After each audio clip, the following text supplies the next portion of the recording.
En el nombre del Padre, y del Hijo, y del Espíritu Santo. Creador todopoderoso, danos la fuerza y el coraje para trabajar por la justicia y la paz, para que todas las personas tengan la posibilidad de vivir de acuerdo a la dignidad que tú les diste. Ponemos ante ti, Señor, nuestras esperanzas, nuestros sueños, nuestros trabajos y esfuerzos por la justicia y la paz social. Oramos para que seamos capaces de escuchar profunda y atentamente para ser más conscientes las necesidades de los más vulnerables en nuestra sociedad. Amén. Día Mundial contra la Trata de Personas. El próximo 30 de julio se celebra el Día Mundial contra la Trata de Personas. La trata es un delito extendido por todo el mundo. Miles de personas son víctimas, particularmente las mujeres, niñas y niños. Hoy en día, este delito se considera el tercer negocio ilícito más lucrativo del mundo, solo superado por el tráfico de drogas y de armas. De acuerdo a datos de la Organización Internacional del Trabajo, existen un total de más de 25 millones de personas víctimas de este delito. En el caso de Michoacán, se considera que no hay municipios en la entidad que sean considerados con alta incidencia de trata o, en su caso, con vulnerabilidad alta. No obstante, el diagnóstico arroja una vulnerabilidad media. Cabe decir que, de acuerdo a dicho diagnóstico, Michoacán es uno de los estados de los cuales proceden las víctimas mexicanas identificadas en el extranjero. De acuerdo a datos obtenidos por la Fiscalía Especializada en Atención a Feminicidios y Trata de Personas, las regiones con mayor incidencia son el Centro, Tierra Caliente y Región Oriente. La trata de personas constituye un ultraje vergonzoso a la dignidad humana y una grave violación de los derechos humanos fundamentales. El Concilio Vaticano II, en la Gaudium et Spes, refirió a la esclavitud, la prostitución, la trata, así como las condiciones ignominiosas del trabajo en las que los obreros son tratados como meros instrumentos de lucro, no como personas libres y responsables, que son oprobios que al corromper la civilización humana deshonran más a quienes los practican que a quienes padecen la injusticia y son totalmente contrarios al honor debido al Creador. Gaudium et Spes número 27. Por la intercesión de nuestra Madre, María Santísima, suplicamos al Dios de la vida nos conceda luz y fortaleza para servir con generosidad y comprometernos con la justicia en la causa de la dignidad ultrajada de tantas personas y ser sembradores de esperanza y de paz.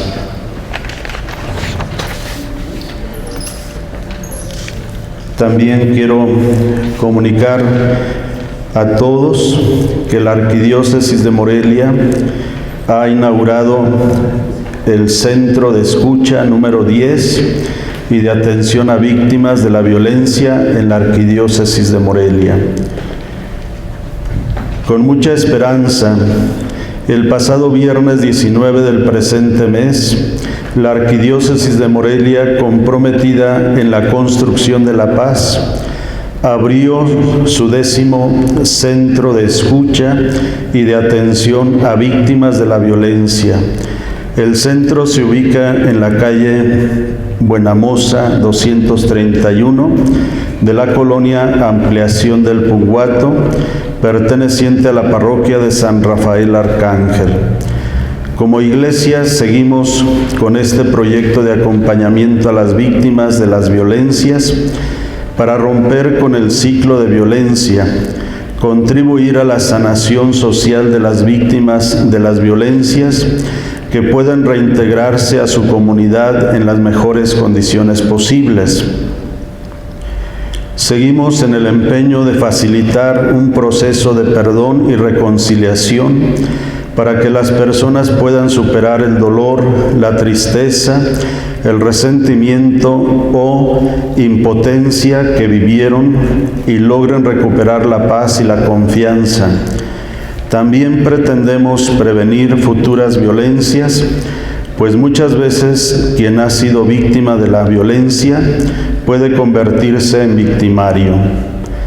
Recordamos que este proyecto de acompañamiento tiene como objetivo sensibilizar y fortalecer las capacidades de sacerdotes y agentes de pastoral de la Arquidiócesis de Morelia en la atención integral a víctimas de las violencias, a comunidades afectadas mediante la vinculación interinstitucional y la conformación de equipos levadura que implementen herramientas de construcción de paz y de acompañamiento en sus áreas de influencia a través de la creación y habilitación de centros de escucha.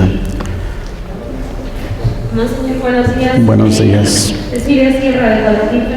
Precisamente el pasado viernes fue el día, parece que internacional, de la oración por las víctimas de abuso sexual en el seno de la Iglesia.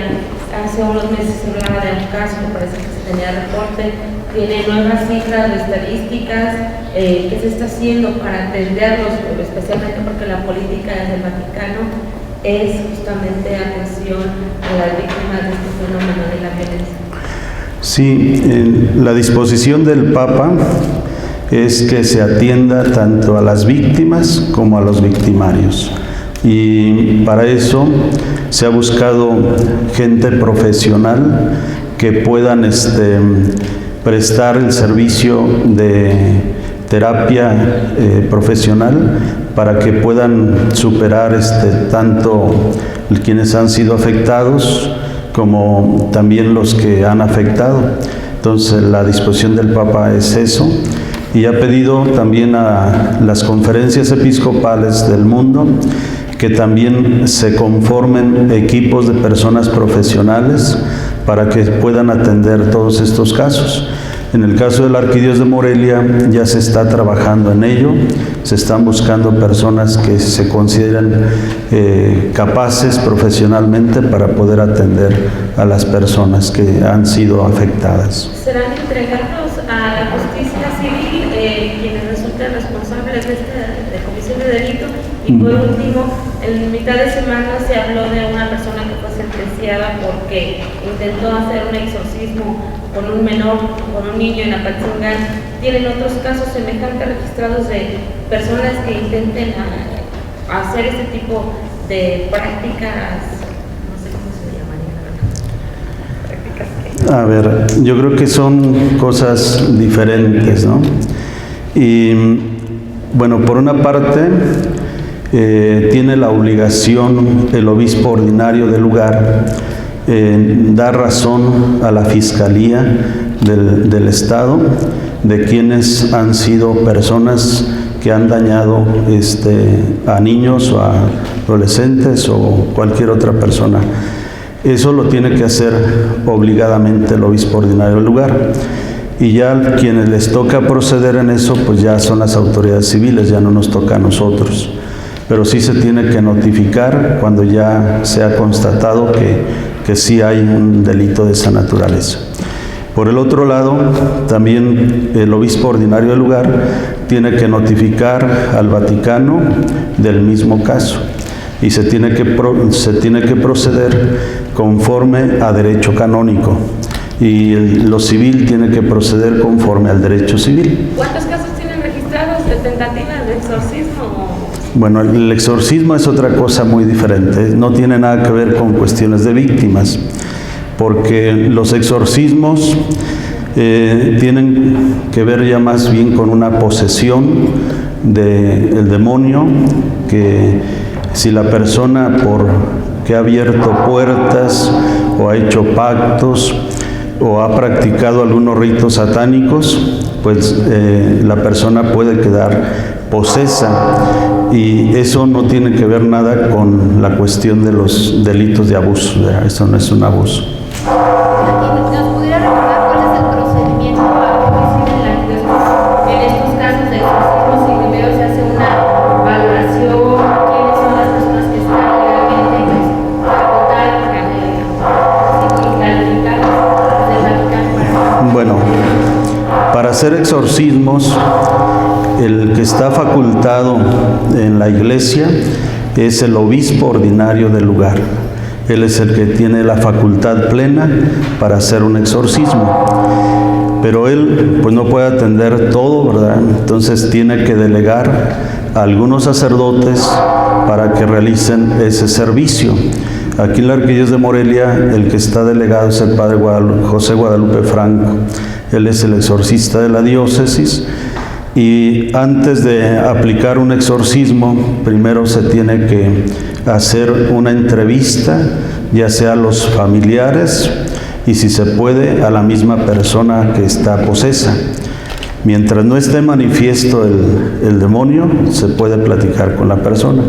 Cuando ya está manifiesto, ya no es tan fácil porque la persona ya no está ahí. Entonces hay un trance, se le llama, cuando la persona está en trance, ya no se puede hablar con ella. Entonces eso sería el primer paso, entrevistarla, luego hacer algunas pruebas para constatar que sí se trata de una posesión y que no es una cuestión patológica, que tiene que ver más con lo psicológico o lo psiquiátrico, ¿verdad? Entonces también tenemos que descartar que se trata de una patología, y una vez que ya se constata que sí se trata de una posesión, entonces se procede al exorcismo, no antes. ¿Y cuántos servicios se han solicitado de este tipo? No sé, lo que van a año, ¿qué estadísticas tienen al respecto? Pues miren, en esa parte no hay un registro como tal, porque aquí en la Arquidiócesis de Morelia no está bien organizada la pastoral de exorcismos, así se le llama, y por lo tanto no se lleva un expediente de todos los casos que se han atendido. Pero el padre José Guadalupe Franco, hasta donde yo he podido platicar con él, me ha dicho que, por ejemplo, tiene personas agendadas hasta para un mes, atendiendo casi diariamente a las personas. Este sacerdote. Claro que debo decir que no todos los casos se tratan de posesiones. Yo me atrevería a decir que las posesiones como tales son los casos menores. Casi la mayoría trae daños espirituales, y esos daños espirituales es porque practicó brujería, practicó hechicería, limpias, practicó algún culto satánico, fue a que le leyeran el café, las cartas, los horóscopos, todas estas cosas abren puertas. Los que han jugado, por ejemplo, la Ouija, los que van a que participen en el tarot, en todas estas cosas, son para abrir puertas, y ahí hay daños espirituales en las personas. Entonces no necesariamente se trata de una posesión como tal, también hay daños espirituales. Entonces hay que diferenciar entre una cosa y otra. Y la última de mi parte sería, a propósito de lo que anuncian del nuevo centro de escucha, preguntarle por qué experiencia les ha estado dejando a raíz de que se han estado abriendo estos espacios. No sé si tengan alguna estadística de cuánta gente, cuántas mujeres principalmente han sido atendidas, supongo yo que son el mayor número de asistentes, y pues cuáles son los principales conceptos por los cuales acuden a estos. Bueno, en el caso de la parroquia de San Rafael, que es donde se abrió este centro, la demanda ha sido bastante considerable, y la mayoría son mujeres las que acuden a pedir el servicio, y se abrió precisamente con la intención de dar respuesta a la demanda de las personas que que están solicitando la atención.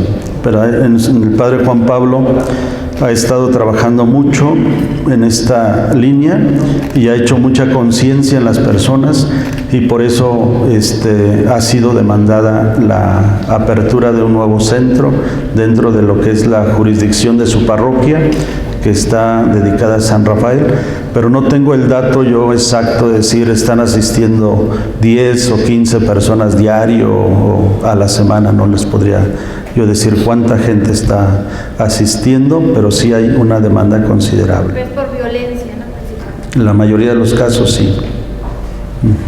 Padre, buenos días. Buenos días. Estamos hablando con el tema del exorcismo. Luego tenemos la idea de que no es muy común este tema.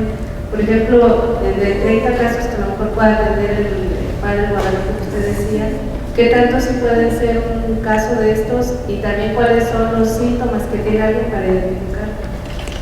Bueno, a mí me ha tocado hacer algunos y por eso puedo decirles, ayer me tocó atender 2 casos, ¿verdad? Pero sí, aquí en Morelia. Entonces de los síntomas que aparecen para poder constatar que una persona está posesa, lo primero es que habla en lenguas, y hablar en lenguas no es hablar en idiomas, es diferente hablar en lenguas que hablar en idiomas. Las lenguas no se pueden interpretar más que aquella persona que tiene el carisma o el don del Espíritu Santo de la interpretación de lenguas. Cito, por ejemplo, el Padre Francisco Javier Ugalde, que está en una parroquia del pueblo de Puentejula, Veracruz. Él lo habla en lenguas y las interpreta. Entonces, cuando el demonio habla en lenguas, él le puede refutar también en lenguas y puede traducir lo que está hablando el demonio. Entonces, ese es un signo de que no se le entiende lo que está diciendo. Entonces, esa es una. La otra es que tiene fuerzas, digamos, que van más allá de lo humano, y entonces puede con una facilidad darle vuelta a una banca que una persona sola no puede. Entonces, con la mano en la cintura le da la vuelta, o la mueve, o la tira. Y cuando las personas la sujetan, también las puede dar vuelta para un lado, para otro, ¿verdad? Entonces, eso es lo que va más allá de lo humano, ¿verdad? De lo que humanamente se puede. Y también logra hacer que se muevan las cosas. Esos son algunos signos básicos de esa situación, ¿verdad? Padre, en la semana usted conoce, se cayó un helicóptero y fallecieron ahí algunos servidores públicos. ¿Cuál es el llamado que hace la Iglesia en cuanto a una investigación que se haga de manera objetiva y que se conozcan las causas reales, sobre todo porque no se ha descartado ninguna línea de investigación? Bueno, yo creo que es justo, por razón de justicia, que se investigue y que se dé una información más apegada a la verdad de lo que pudo haber pasado. De momento yo escuché que se pedía que no se especulara. Yo creo que es algo imposible, ¿verdad?, para nosotros los seres humanos inmediatamente empezar a pensar qué pudo haber sucedido. Lo que presentaron que fue cuestiones de clima, si hubiese sido eso, yo creo que los pilotos tenían la responsabilidad de no haber despegado de donde se encontraban si el clima no les favorecía. Entonces, si a sabiendas que el clima era adverso o era difícil poder volar en esas condiciones y lo hicieron, pues es una imprudencia, y yo creo que ahí sí se necesita personas que tengan mayor sindéresis para poder hacer los despegues adecuados, ¿ya? Yo quisiera preguntarle algo. En el caso de la... Sí, ya pasó. En el caso de... Y en el caso de los sacerdotes que han sido asesinados, ¿ya tienen resultados de investigaciones? ¿El obispo todavía es un tema pendiente para usted? De los sacerdotes que han sido asesinados, bueno, de los que son de aquí de la diócesis, pues ya se ha quedado hasta ahí con la información última que hace unos meses se dio, pero ya no hemos tenido más información. Entonces, pareciera que están como casos cerrados, ¿verdad? Pero yo pienso que todavía hay cosas pendientes.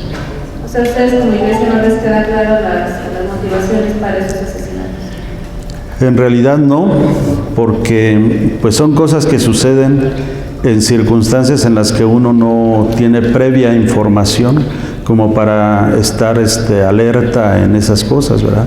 Ya cuando nos enteramos, pues es porque ya sucedieron los hechos. ¿Han pedido ustedes a la autoridad que se reabran los casos, que se sigan las investigaciones? Hasta el momento no tengo conocimiento de que se les haya pedido que se reabran. ¿Pero sí lo habrá necesario? En algunos casos todavía creo que sí, porque por ejemplo el caso del padre Santiago de Zamora, no se ha tenido absolutamente conocimiento de nada, ni se ha encontrado su cuerpo, ni se ha encontrado el vehículo en el que él viajaba, y hasta ahí se quedó. Nadie dio informaciones de nada, pareciera como si se lo hubiese tragado la tierra tanto a él como al carro, ¿no? Y en ningún lado lo han encontrado. Y en el caso de la trata de personas, padre, ¿qué significa esto de la vulnerabilidad media que usted señalaba en su mensaje? Y si tienen alguna cifra de casos aquí en Michoacán, dado que por el tema migratorio se hace más. Bueno, así estadísticamente no podría yo afirmar un porcentaje, ¿verdad? La cifra que aquí se les da de más o menos 25 millones de personas, pero es mundialmente hablando, ¿verdad? Pero sí se puede ubicar algunos lugares y le han tratado, como en otros casos o en otros aspectos, de cambiar el nombre para que no sea tan impactante. Y por ejemplo, yo sé que, por decir, en el municipio de Sinsunzan, en el municipio de Pátzcuaro, en Uruapan y en algunas otras zonas del estado, se le llama turismo sexual. Entonces, fíjense cómo esa forma de llamarle, creo que pareciera minimizar la gravedad del asunto. Entonces, en el estado hay mucho de ello, pero no se le da la importancia adecuada, ¿verdad? Entonces, sí, yo creo que es un tema que todas las instituciones tendríamos que poner atención en el tema. Yo, regresando al tema de los exorcismos, yo quería preguntar, para tener más o menos una idea de qué tan frecuente es, si conoce cuántos procedimientos ha realizado el padre José Guadalupe, para darnos una idea, pues ya nos comenta que también usted ha hecho, cuántos ha hecho usted, y también creo que queda mucho esta visión hollywoodense de que la persona puede morir. Entonces, si nos precisara un poco cómo son los procedimientos y cuál es el riesgo. Bueno, una vez que se constata que hay una posesión y la persona clínicamente también está siendo atendida, por ejemplo, hay casos en los que se pide que le haga una valoración el psiquiatra, por ejemplo, ¿no? Esa es una obligación que tiene que hacer el exorcista, pedir que se descarte toda cuestión patológica o psicológica, si son cuestiones psicoemocionales, afectivas que esté viviendo la persona, y si está con medicamento, está medicada la persona, también el exorcista debe saber que está siendo atendida. Y por el otro lado, no se puede hablar de que la persona por una posesión tenga que morir necesariamente. Yo creo que ha habido casos en el mundo donde se ha dado que la persona muere, pero son los casos menores. No es así como la mayoría que esté expuesta a morir por una cuestión de una posesión, no. A mí me ha tocado algunos casos donde en el primer exorcismo la persona ha quedado liberada. Eso yo, al hacer el exorcismo, las personas han quedado liberadas, y en algunos otros casos no se puede liberar en el primero, segundo, tercer exorcismo. Y esto lo digo también basado en la experiencia del padre Gabriel Amor, un padre que estuvo en Roma prácticamente toda su vida de sacerdote. Él trabajó en la pastoral de exorcismos, y él decía que había casos que tenía que hacer el exorcismo por años y hasta que la persona pudiera quedar liberada. Entonces no todos los casos se liberan en el primer exorcismo. Entonces hay que tener mucha paciencia en eso y acompañar todos los procesos de las personas. ¿Usted cuántos años? No los he contado, pero no son muchos. ¿Menos de 10? ¿Más de 10? Bueno, algunas personas les he tenido que hacer varias veces ya el exorcismo. Hay una persona que una vez por mes la he estado atendiendo. Y hay otras que, como les decía, son daños espirituales, y en la primera vez ya quedan libres de todo lo que les estaba afectando. Y hay otros casos que no sé cuánto nos vayamos a tardar en eso. Ya para no poder dormir, ¿atiende más a hombres o mujeres? ¿Qué municipios, clase social o creencia religiosa? Miren, de los casos que me han tocado aquí, la mayoría son mujeres. La parte menor son hombres. Yo diría que de 10 mujeres, un hombre. ¿Somos más vulnerables? Son más curiosas. Y les gusta andar experimentando en un lado, en otro, cosas que yo en lo personal no recomiendo.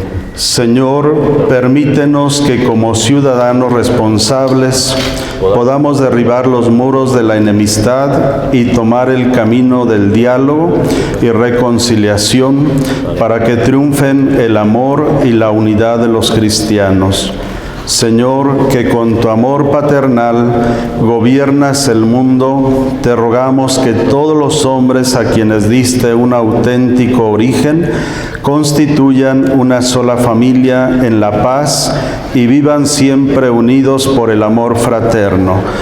Todo esto te lo pedimos por Jesucristo nuestro Señor. El Señor esté con ustedes. Y la bendición de Dios Todopoderoso, Padre, Hijo y Espíritu Santo les acompañe siempre. Amén. Pues que tengan buen domingo y gracias por su presencia.